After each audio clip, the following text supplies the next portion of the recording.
Hello, everyone, and thank you for joining the Nonprofit Learning Lab for today's workshop. And without further ado, I will now hand it over to you, Matt and Carolyn. Thanks, Tammy. Welcome everyone to the Community IT Innovators webinar on 10 free security tools for nonprofits. So today we're going to talk about the cybersecurity landscape and what the biggest risks are to nonprofits and nonprofit staff. And then we're going to talk about some free and low-cost investments you can make to increase your security. And we always try to explain any lingo we end up using. And today during the session, please ask if you don't understand any terminology, because that's what we're here for. Our learning objectives are that after this session, you should be able to describe the cybersecurity landscape for nonprofits, learn about cybersecurity readiness, review the 10 free security tools we're going to talk about, understand the role of executives and staff to manage basic security, even if you're not the IT person, and know where to go for additional resources on nonprofit security. And I want to remind everyone, Community IT is vendor agnostic. This presentation is to discuss how nonprofits are using common tools and what we are observing about them, but we don't recommend any tools in general. We only make recommendations to our clients based on specific business needs and their nonprofit culture. So again, I want to encourage everyone to submit questions and comments through the chat and the Q&A feature today. And we probably won't be able to get to everything, but you can always contact us after the webinar for a follow-up. So Matt. Great, thank you for that introduction, Carolyn. I'm happy to be joining you all today. My name is Matthew Eshelman, and I'm the Chief Technology Officer at Community IT. In my role as CTO, I'm responsible for not only the internal IT systems that we use to manage our 170 nonprofit clients, which supports about 6,000 staff, but also work with our nonprofit clients to help them develop their technology and cybersecurity strategy to ensure that their data is well protected. So looking forward to talking today about some free tools that organizations can take advantage of as it relates to cybersecurity. Thanks. And my name is Carolyn Woodard. I'm in charge of outreach at Community IT, and I'm going to be helping Matt today and monitoring the chat.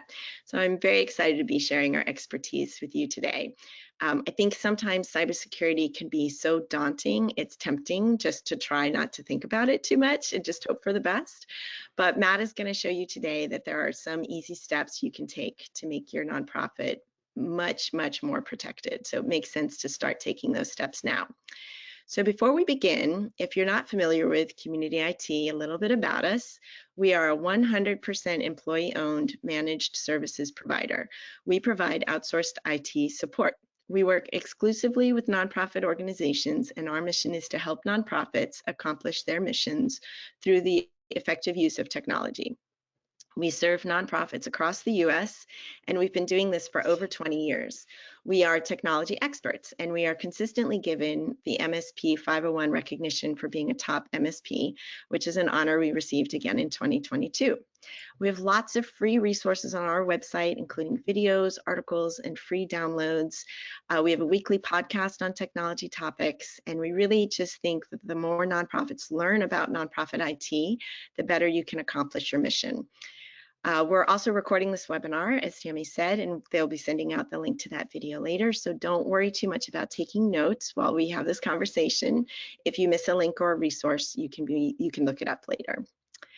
So now our agenda, we are going to be talking about the landscape, the cybersecurity landscape, talk a little bit about cybersecurity readiness, and then Matt is going to talk about the 10 free tools. And then we'll hope to leave some time at the end for Q&A. Great. All right. Begin. Oh, that's right. Go ahead, Matt. Great. Well, thank you, Carolyn, for that introduction. And I would just reinforce that if you have questions as they come up along the way, please feel free to use the question feature.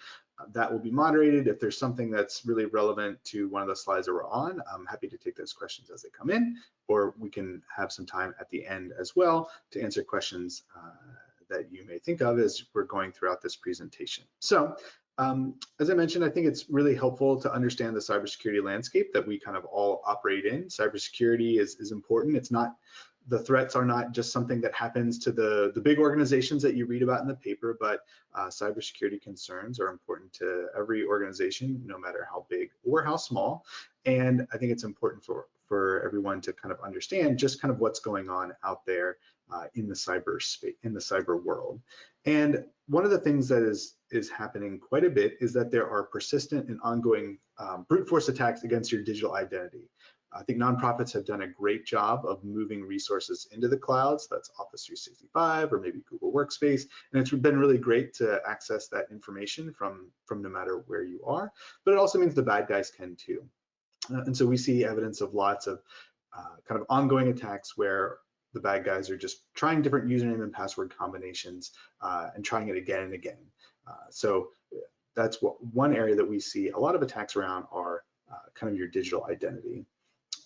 We also see pretty sophisticated spear phishing attacks. And so spear phishing is a special type of email attack that combines some unique knowledge about you and your organization in order to get you to take some action. Click on a link, type a password, open up an attachment, that sort of thing. And so some industry research says that as much as 91% of cyber attacks really start with email. And so we certainly see that in the nonprofit sector.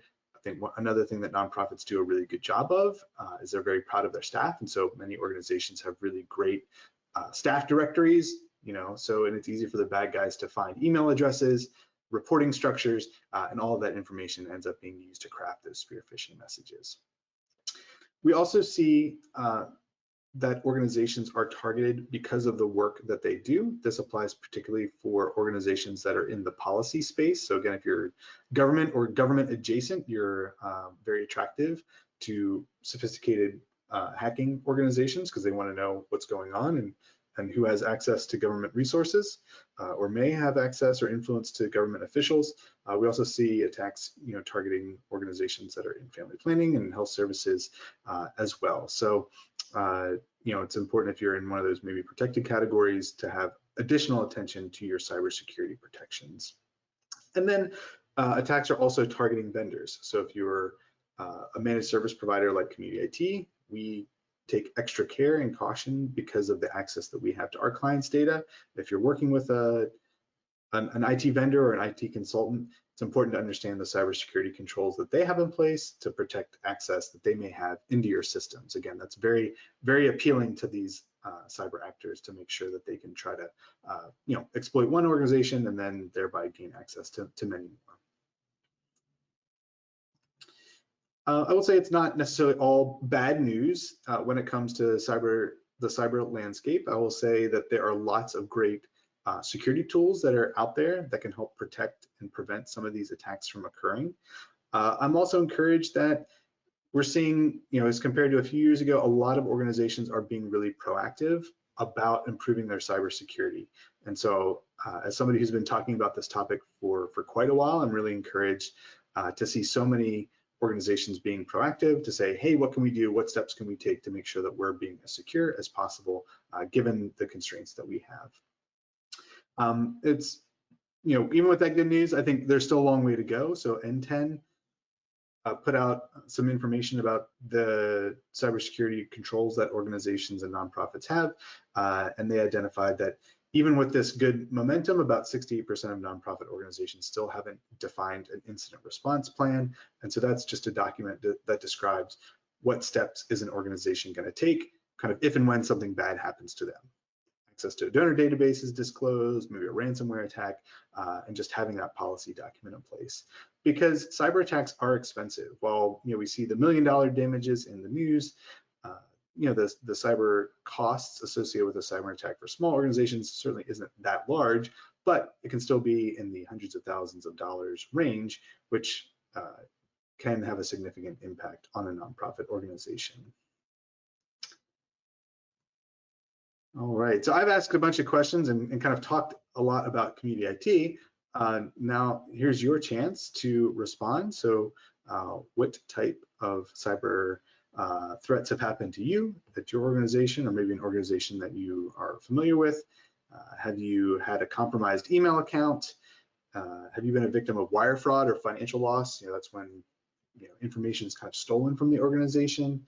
Have you been a victim of maybe there's really sophisticated hackers that are interested in your work? Maybe you've been a victim of kind of some ransomware attacks or crypto attacks, and or maybe you've been the lucky person that hasn't hasn't been involved in any of those. So we'll just take a moment here to let you respond to that poll. And I think we also were going to ask people if they had something else happen to them and they felt comfortable just, briefly saying what it was. They could drop that in the chat as well, because sometimes they're just like off the wall things that happen that are also cyber related. All right, so I'm going to read the responses. About 60% said that you had a compromised email account. About 20% said that there had been some wire fraud or financial loss. Maybe somebody had gotten you to send money to that number, bank number that wasn't the right bank number. About 40% have been a victim of ransomware or a virus or malware. And about 20% of you, hello, wonderful, haven't seen any incident or don't know anyone who has. So you can see 80% of the respondents just today said they have some familiarity with some kind of cyber attack.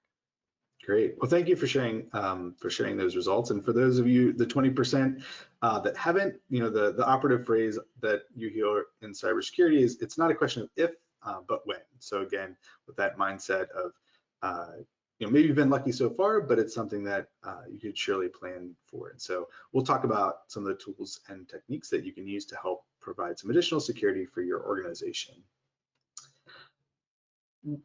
So when it comes to kind of cybersecurity readiness, I like to break things up into these top level categories, knowing that there are technologies, or there are solutions that are people centric.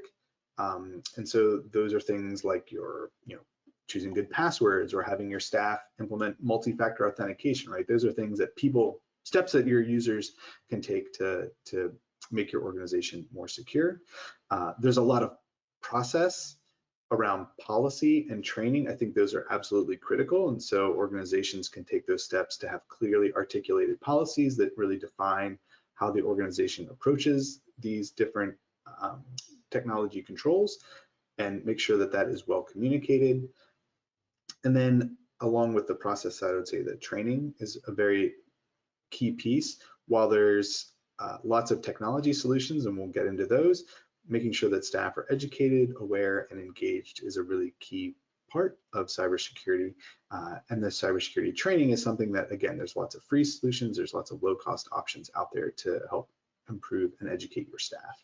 And then finally, the technology tools. There's lots and lots of different options out there. It can be overwhelming at times, but we'll talk through some of the free tools that are available to help manage things like computer updates, some proactive scanning tools, and then also look at some tools related to email protection as well.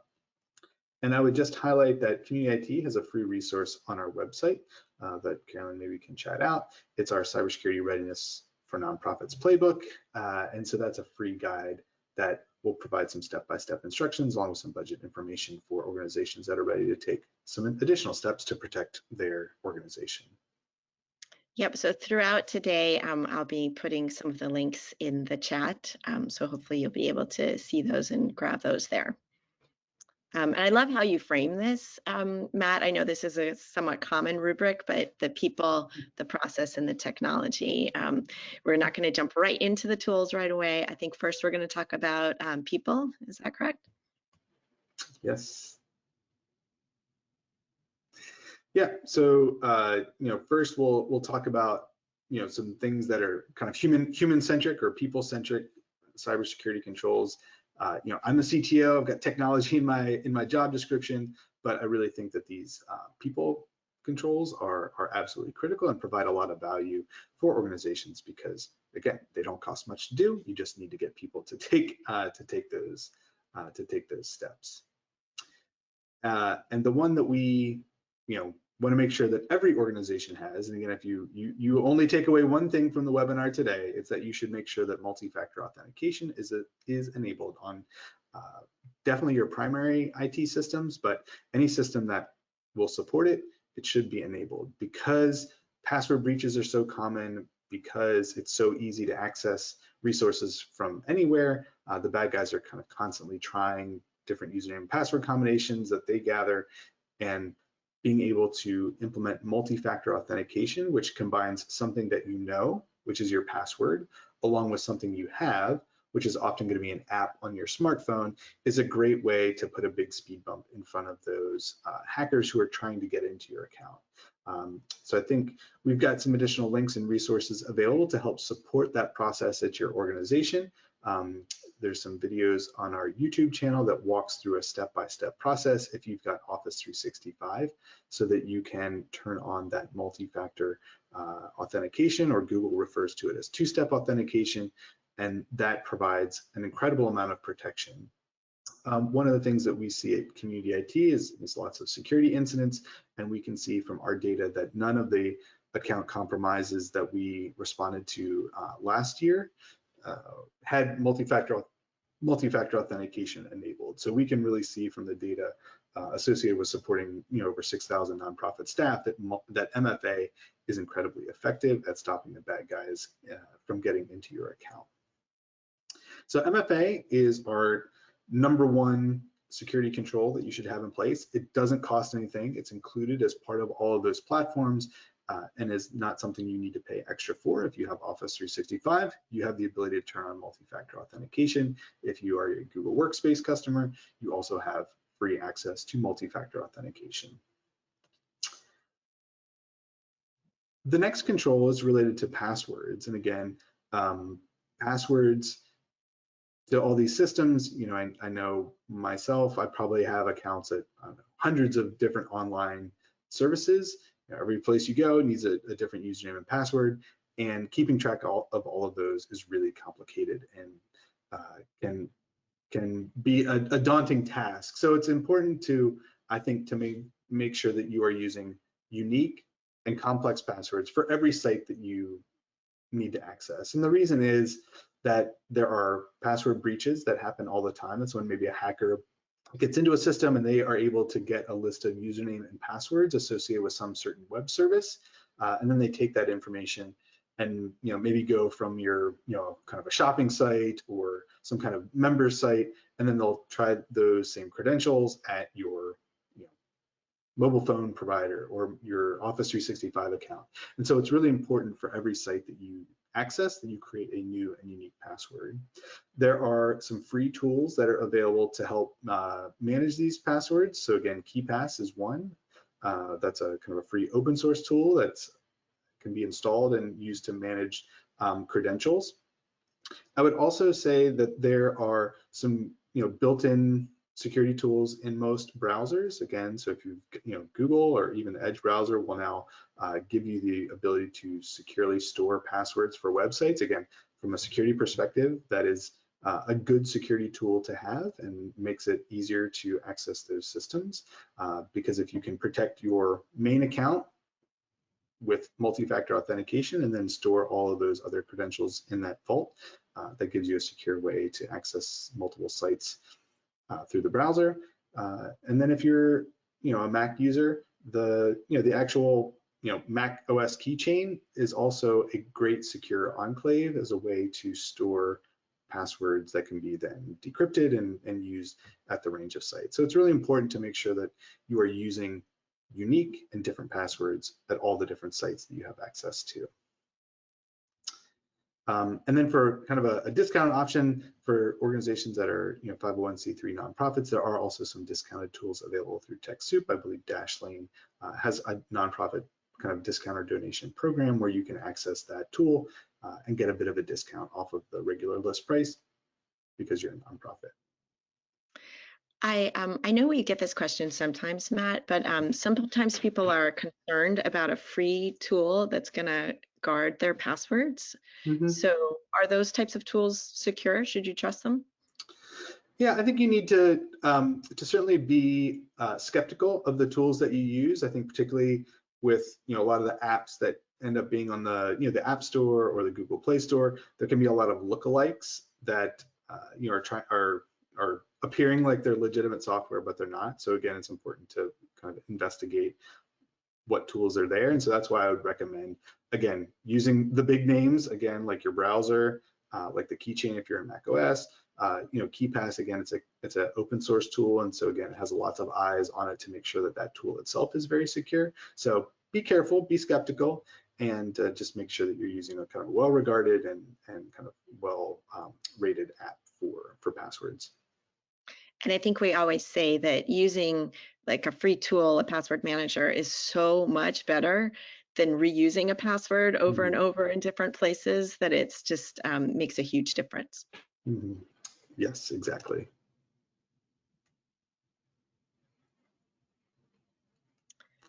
Okay, so I think the next thing we were going to talk about is, so we hit on people, and then our next 3-tier rubric, we're going to talk a little bit about different processes that you can use and maybe some tools that will help you with the processes.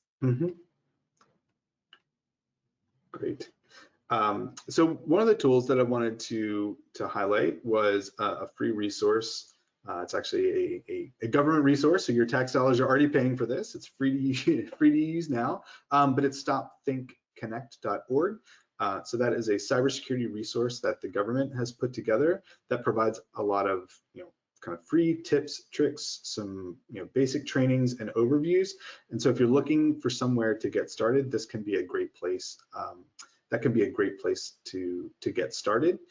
So that website is stopthinkconnect.org, and we can check that out. So again, here you can see some of the basic tips that they outline to make sure that you are doing, again, from a process standpoint, keeping your computer up to date through automated software updates. Make sure everything that's connected to the internet is kind of as secure as possible, and be careful about plugging in external USB drives. So again, some basic advice that may seem like common sense, but is really good to just work on the fundamentals. Unfortunately, cybersecurity, the way that the attackers work is that they're really looking for the weakest link. And so again, if a system is not patched or not up to date, like that's the system that's going to get compromised. And so it's important for your organization to just make sure that you've got a good foundation, making sure all the basics are covered. Here we can also see that there's a list, a technology checklist of all the systems, and so making sure that you've got a good system inventory, again, is a basic form of cybersecurity control. Just making sure that you understand as an organization what are the different resources that we have in place, who has access to them, how are they updated, how are they managed.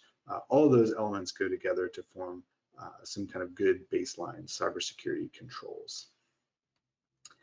For the next resource, I'll also highlight some resources from an organization called SANS. As we talked earlier, one of the important pieces to get started with is around IT policy. And then the following question is, hey, where can I get those policy templates? And this is a great resource to get started with. So they've recently updated their site, I think have some new updated policy templates. So you can go to sans.org/information security policy, and they have a wide range of policy templates that are available, from your foundational IT acceptable use, let's just set the baseline, to disaster recovery, to incident response, to data management, lots of policy documents that are available there that provide a framework, and then you can tailor and customize for your organization's unique requirements.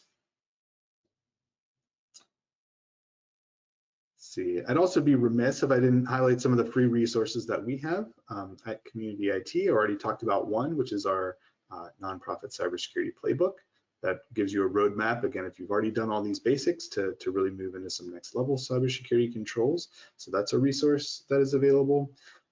We have a great little nonprofit cybersecurity self-quiz that you can go through and check and see how your organization is doing against some baseline requirements. And then we have our monthly webinar series where there's quite a few cybersecurity topics that we talk about that can help provide you with some additional tools and education to ensure that you're staying up to date with the most current best practices.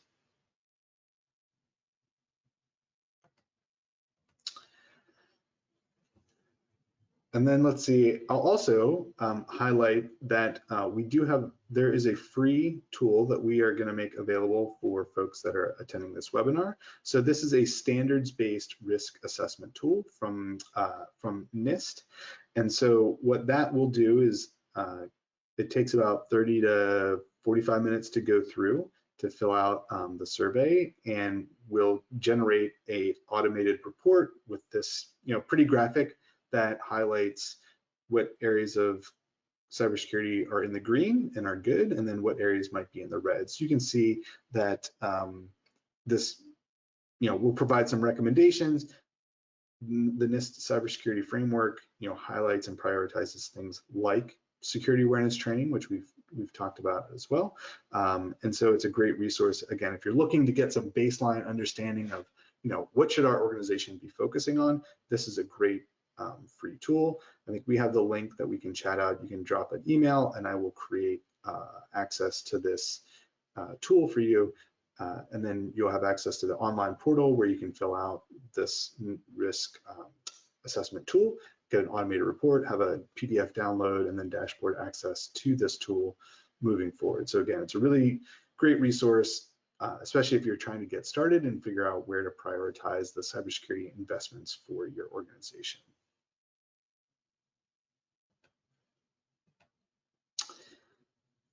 All right, another, again, kind of under the process things, we talked about passwords in the password manager section, and then this is a free resource that's available called Have It Been Pwned. And so this is put together by actually an Australian cybersecurity researcher. And so he has taken this kind of all these publicly disclosed password breaches, put them in a big database, and then you're able to go and search to see if any of the passwords that you use or an account that you use has been involved in a data breach or a compromise. And so again, that comes back to the good practice of having strong and unique passwords for all the different sites that you go to. You can go to this website, which is haveibeenpwned.com. You can chat that out and check and see which of your accounts may have been involved in a data breach. Again, if you find an account, good practice, reset the password, see if you can enable multi-factor authentication. Oh my God, I did this and there were I had this old Yahoo account from years ago. I wasn't even using it anymore. And I guess Yahoo has been hacked so many times. But yeah, I recommend this just for your, personal emails that you use as well. It's good. And then you can go change the password on that and enable the multi-factor authentication as well. Mm-hmm. So yes, I have been busy on the sidelines chatting out these different links so people can grab them in the chat if you can see that. And if you want to get in touch with Matt to request that NIST risk assessment, that link is in there as well. So I think now we are going to turn to technology and talk about some more tools. We haven't got to 10 yet, so it's time. I'll be putting them in the chat as well. All right, so now we're talking a little bit about technology tools. We can have some conversation about keeping computers up to date. It doesn't sound that exciting, but keeping your computers up to date with both operating level system patches and application patches is a foundational element of cybersecurity control. So if you are a Windows user, Microsoft has made a shift in their patching policy. So again, if you're Windows 10, they're kind of automatically pushing down those patches to you and installing them in the background. So it's important for folks to be rebooting their computers ideally once a week so that those patches can have a chance to be applied and applied correctly. So again, in Windows, just make sure that you're restarting your computer weekly, and that should take care of the operating system patches. If you're a Mac user, and you go to system preferences and check for updates. Again, Mac OS, the patching is really end user centric. So again, check for those updates and restart your computer weekly to make sure that they have a chance to be applied. So that's for operating system. For third-party patching, so again, that would be third-party applications, like Chrome, like Adobe, maybe some, additional add-in tools. A lot of them have now moved to a kind of a self-updater model. So that's been great.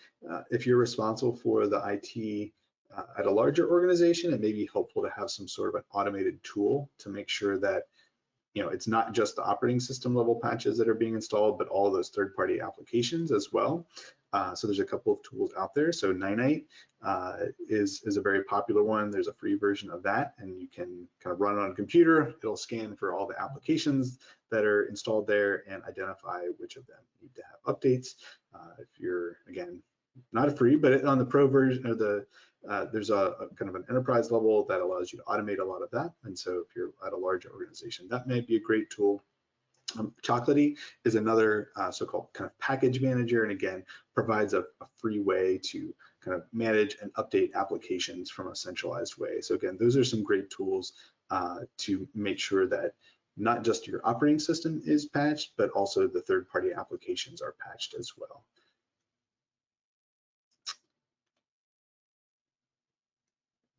Another, so now that we've talked about, so your operating system is patched, that's a pretty straightforward process. Third-party applications are patched. Now you can maybe look at some vulnerability scanning. And so vulnerability scanning is a process where you can get a third-party application to kind of scan your computers, your public web resources, and it will report back, if it detects that anything has not been updated. So this is a great way to check and confirm that, the patching process that you think is in place is actually working. So there are a couple of different options out there. Qualys, which is a kind of really well-regarded vendor for this, does make a free scan version. It has kind of a limited scope, but is a great way if you're just want some independent checks on kind of the quality of your patching and management systems. The Qualys tool is available there, so freescan.qualys.com, and that will give you some insight in terms of, are my computers patched and up to date? Are my servers patched and up to date? It'll even look for, network firewall, that kind of information is able to query and report on that level of insight as well. So again, it's important to patch your systems, and it's important to confirm and make sure that that patching is actually happening.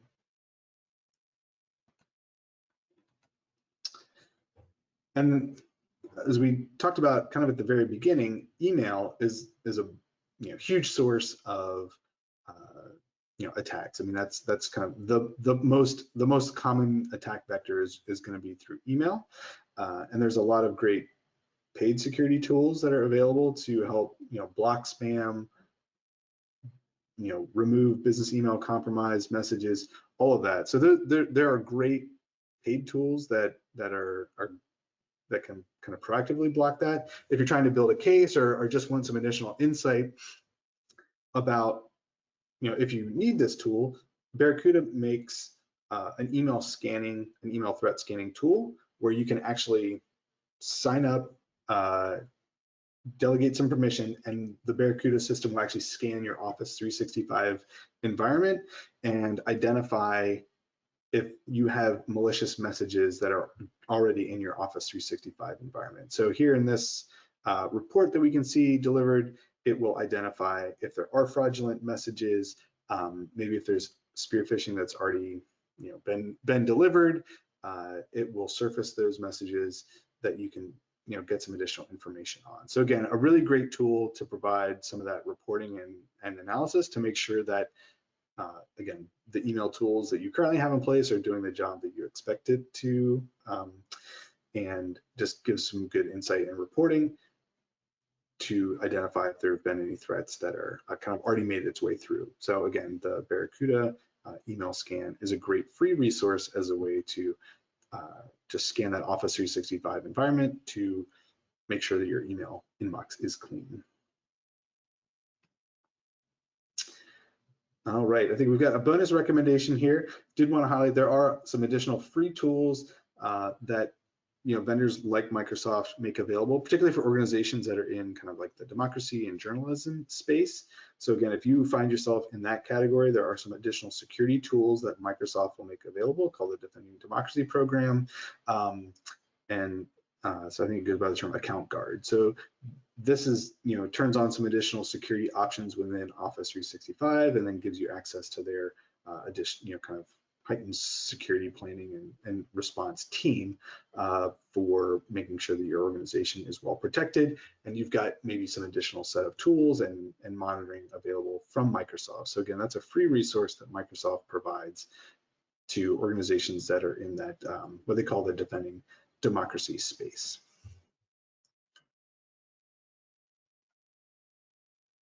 So we've talked a lot about free tools, and I think you can certainly do a lot with free. But I will say, for a lot of these tools, there's a limit to what you can get out of the free platform. And so I think there's certainly a couple things, if you've done the free stuff and you're ready to move forward and kind of take the next step, I think there's a couple things that are really worth paying for. So one is formalized security awareness training. Again, you can do a lot for free. You can, if you're an internal person, you can kind of run and provide education to your staff. I think that's great. I would maybe look for security awareness training. It's being included with a lot of different service offerings now. So again, maybe your HR system is including some training libraries as part of an added module that they're throwing in. So that's something that we're seeing quite a bit. I think you want to make sure that the cybersecurity training is really good and relevant, so that you can kind of get your staff engaged, and it's not something that people just kind of pass off and ignore because it's not done very well. I do think security awareness training is something that it is worth paying for, because you get such a good return on investment from that. We use KnowBe4. It's very well regarded. It's not that expensive, and we see results. And so this is from their data that they generate from, I think they have like 6 million customers or mailboxes that they're protecting or providing training for. And the thing that I like about some of these paid training programs is that you can see progress over time in terms of who's clicking on emails. So you can do some test phishing out of the tool, where messages are delivered in inboxes. You can see which of your staff are opening messages, which of your staff are clicking on them. And then it combines that with an online learning management system where you can assign trainings, gauge progress, and then provide follow-up as it's needed. So again, we see this mirrored in the clients that we're working with, where, from initial baseline phishing campaign, we may see, 20 to 30% of messages get clicked. And then typically over time, after about a year or so, that falls into the low single-digit percentage points. So it really is effective, and you can measure the progress over time. Really great resource, and not that expensive, totally worth it. And again, that reportability is just really handy, so that you can get some feedback. So it's not just the IT person sharing at a staff meeting once a year, but you can really see some measurable progress over time. I can definitely say, having done KnowBe4 and clicked on the wrong, you get an email from KnowBe4 and it's got a little suspicious, like you should be suspicious of it. And of course I clicked on it. And then it takes you right to, it's like immediate, you're like, oh, I shouldn't have done that. And it takes you immediately to like what you should have done, how you can check, how you can hover over to see, look for misspellings and stuff like that. So I just found it incredibly effective for me personally. That fit my style of being able to learn about it in a positive way. I wanted to just jump in quickly and say we're going to leave a little bit of time at the end for questions. So we're getting a couple now, but if you have questions for Matt, we're going to save them for the end, but go ahead and put them in the Q&A feature now, so that we'll be able to get to them. Great. Another tool I think that's really important to pay for, and it's actually a follow-up on that email scanner tool, is business email compromise protection. So again, some of that may seem a little jargony, so I will define. So spam is just kind of any type of unwanted email. We all know it. We're all familiar with it. Kind of offensive emails, ads for Viagra, sales junk, just kind of stuff that's just unwanted. Like it's coming, who it's coming from, but it's not something you're interested in. It's kind of easily ignored. And so that's how I quantify or characterize spam. Business email compromise is kind of a little bit different. Also, kind of spear phishing is kind of a similar term, where the sender of the email is obfuscating who they are, and they're trying to appear like somebody else. Again, like your executive director emailing a staff person saying, hey, can you do something for me real quick, right? Or, hey, I need you to buy some gift cards. Can you do this, or call me back on this number, right? So that is when the the name of the sender is often obfuscated, and so they're disguising who they are and trying to get you to take some action. It's really hard for anti-spam solutions, kind of the traditional anti-spam solutions, to block this stuff because there's just not that much content to go on. And so it can be very difficult. If you have spam protection, it's been set up for a long time, it's going to miss all of this stuff because it just hasn't been updated, or it's not designed to protect against those very short transactional email messages. So there are security tools that are built to identify and block this. They typically work a little bit differently. Whereas regular spam filters are, kind of email flows through them, these business email compromise protection tools like Barracuda, Sentinel, work by kind of connecting into the back end of your email system and scanning email after it's delivered.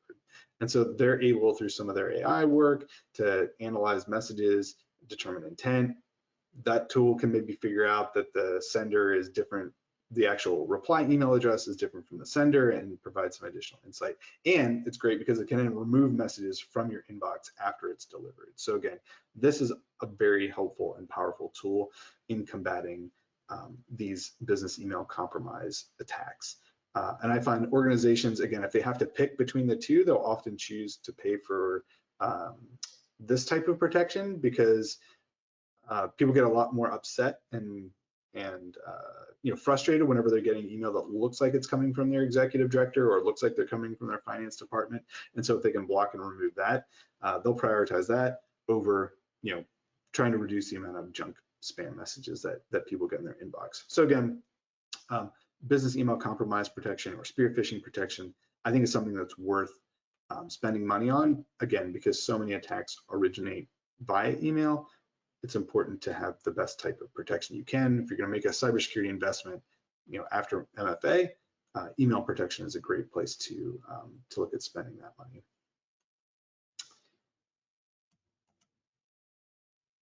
And then I will say, I think assessments are actually worth spending money on as well. So I think you can learn a lot. There's a lot of free assessment tools. I already talked about a couple here. There's probably a 5-minute survey tool that you can go through, on our website that will give some immediate feedback. There's the offer to do the free NIST assessment. Again, about a 30 to 45-minute investment of time on your part to go through the survey, to answer all the questions, gives you a nice report back. Those are great kind of survey-driven tools to give you some insight in terms of what your organization should do next. But I think there's certainly no substitute from somebody actually looking under the hood at your organization's IT configurations and policies and procedures and identifying where those gaps exist. So again, if you've already done the fundamentals, right? If you've already implemented multi-factor authentication, you've already done security awareness training, you've already, maybe done some IT policy work, that's where you really should start. You don't need an assessment to tell you that. But if you've done the basics and you're really looking on how can we continue to improve our organization's policy and kind of practices around cybersecurity, having in an outside vendor who's kind of specialized and focuses on cybersecurity controls can be a great way to help make sure that you kind of continue to make sure that your bases are covered and then move to a more mature level when it comes to implementing cybersecurity protection. So again, I think getting an independent assessment is a great way to provide a lot of value. I would certainly do this before, organizations maybe invest in pen testing. I think pen testing, again, can be helpful, but you really need to make sure you've invested a lot in your cybersecurity controls before that sort of assessment or that sort of service is really worth it. So again, free tool, helpful.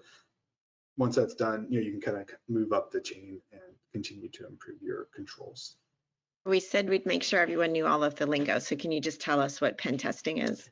Yes. So pen testing, short for penetration testing. And so that is a kind of a tool or a system of approach where an organization will actually kind of pretend or act like the bad guy and try to hack your system. So again, they will,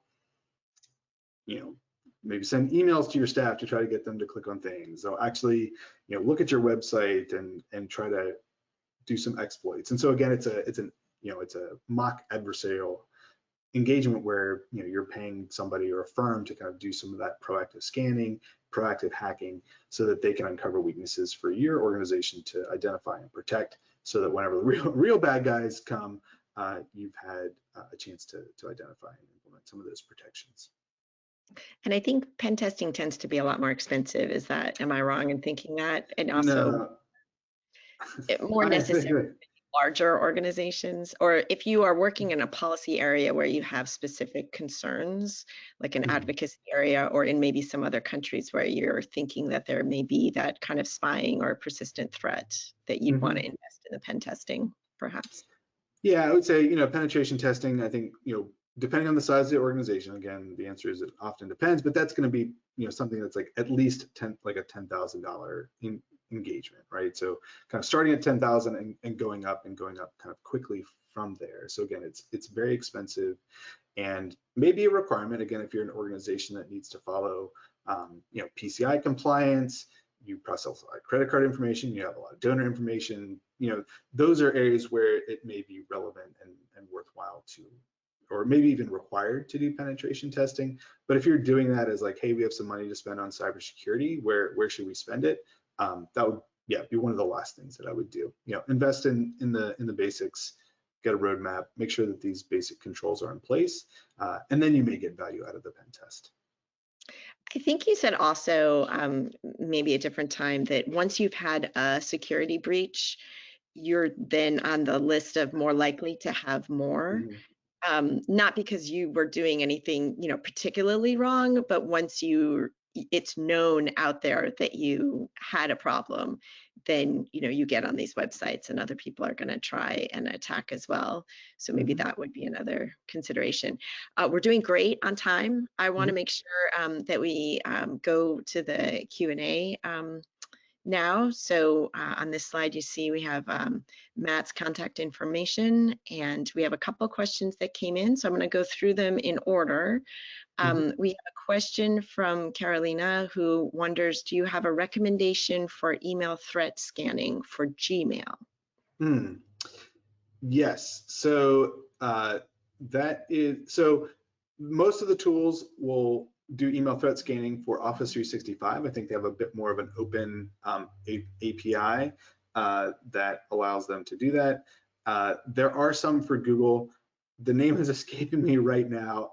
If you send me an email, I will reply with it, or if I think about it, by the end of the webinar, I will share that. But there are, again, so this is one area where, if you have a spam filter, the way that works, you're kind of just sending your email through there, and then they can deliver it, whether you're in Google or whether you're in Office 365. These, business email compromise tools, again, typically work through APIs, and so most of the work is around Office 365. So there's a lot of solutions there, and then there are less solutions available for Google, but they do exist, and I'll think about. I'll have to get that list over. Okay, so the next question is, do you have a recommendation for free is great or paid is okay for password managers for teams and staff? I'm sorry, the person who asked this, Ben, I'm not sure if that's for Teams, the platform, or for a team within your Teams, a group, as a group, yes. So I think the kind of the password journey that many organizations are on are step one, right? No password management, or using the browser or that kind of thing, which is where we all start. The next step would be getting a password manager, maybe as a one-on-one, and then moving up to kind of team-based password managers. I think there are popular tools, again, like Dashlane.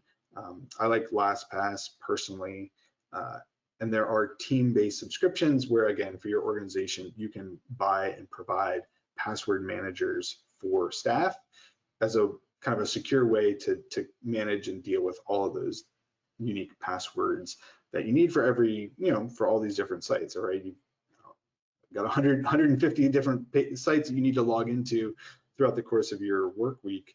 And it's important to have a good way to generate and manage all of those passwords without reusing anything. So yeah, so I think LastPass is a great tool for that.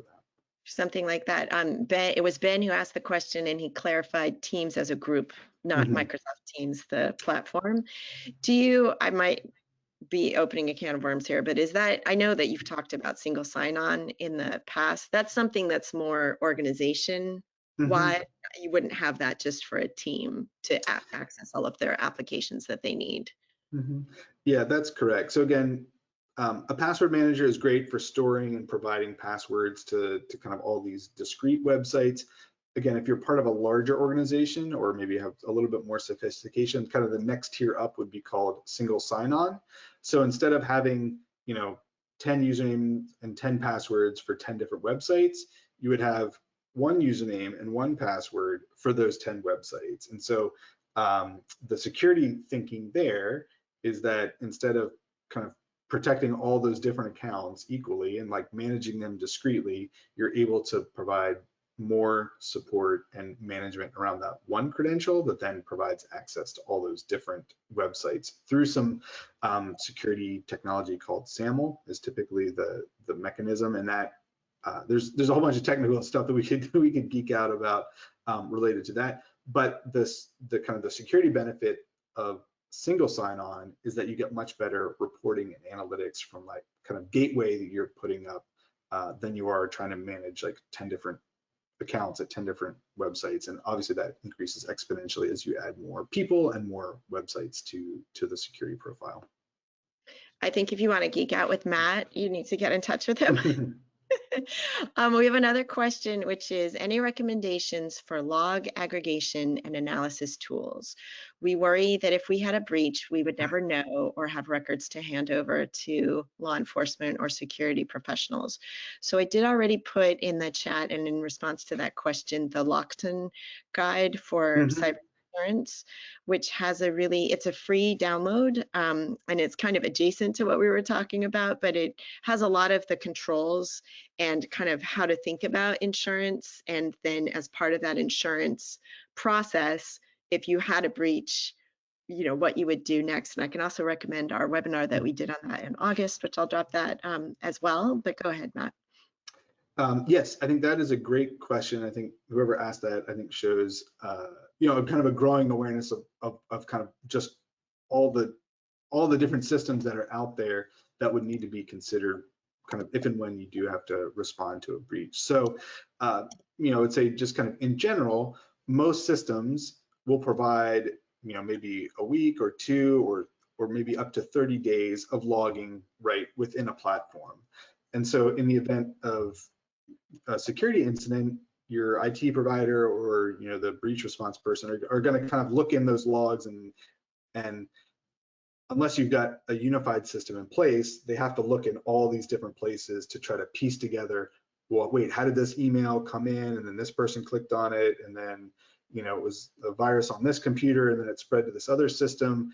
And so if you have all of these disconnected systems, it can be very difficult, if not impossible, to try to really piece something together. So again, there is a number of different solutions that are called security information and event management tools that are geared towards basically receiving all this log data so that you can, again, retain it and search it and analyze it. So they end up, again, being expensive, right? If you're asking questions about log aggregation, that I think shows a certain degree of maturity as an organization. There are some, kind of open source tools that are on the lower cost side, but if you're making the investment in a SIM tool, it's important, I think, to understand your requirements, and it's probably going to be, part of a strategic investment for the organization, and you would kind of go through and kind of figure out what your requirements are and find a vendor that would match up with that. Again, that's probably in the $10 to $50 kind of per month per user kind of cost range. And so again, can be relatively expensive, but again, if you're depending on the type of organization that you work in, may be a requirement.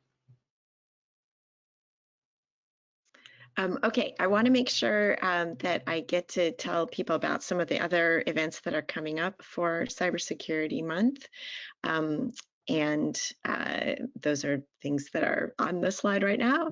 I'm going to drop some of those in the chat as well, but I want to make sure to tell people that we are also giving a webinar in October 12th. You can sign up for it on our website, communityit.com. And Matt is going to be back and talking about anti-phishing training, where we worked with a funder to provide that to a bunch of their grantees. So a really interesting case study about working to kind of protect your investment in your nonprofit and how to train staff to be that first line of defense. So that's coming up as well. We had another question of Matt's email address, which I think is on the next slide or the one after. So we could put that up.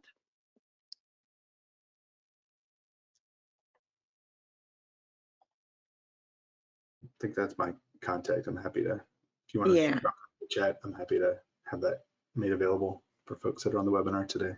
Okay, yep, I can put that in there too. And I said I would put these other resources that are coming up on different, let's see if those will come up. Yep. All right, and I'll put your email in there. Okay, I think we have the learning objectives. I want to just go back quickly over them. I always like to, kind of wind up an hour of having such a great conversation with you, Matt, about all of this, that I think really you did a great job, of course, covering the cybersecurity landscape for nonprofits, talking about cybersecurity readiness. We have that free download with the report, the 10, I think it was more than 10 free security tools, and a couple of those that you could pay for, and then like depending on what the kind of investment you wanted to make, what you would do next, how to get in touch with you if you need an assessment or that free tool, or just want to geek out, understanding the role of executives and staffs to manage basic security, even when you're not the IT person, although I get a sense that we had some IT people on this webinar, but I hope that if you are not, totally up on all of the lingo and in charge of this at your nonprofit, that we gave you some things to think about and some tools to investigate. Of course, you can always get back in touch with us. And that's the last point of the learning objectives, knowing where to go for additional resources on nonprofit cybersecurity. So I think that's it for us. Let me drop your email in the chat here. And then I don't know, Tammy, if you wanted to wrap it up for Nonprofit Learning Lab. Yes, thank you, Matt and Carolyn. This workshop has now come to a close. If you are interested in receiving the recordings and materials from today's free webinar, you can visit our free webinars page on the Nonprofit Learning Lab website, or you can send us an email at program@nonprofitlearninglab.org. Thank you so much for participating. And again, thank you, Matt and Carolyn, for educating our community.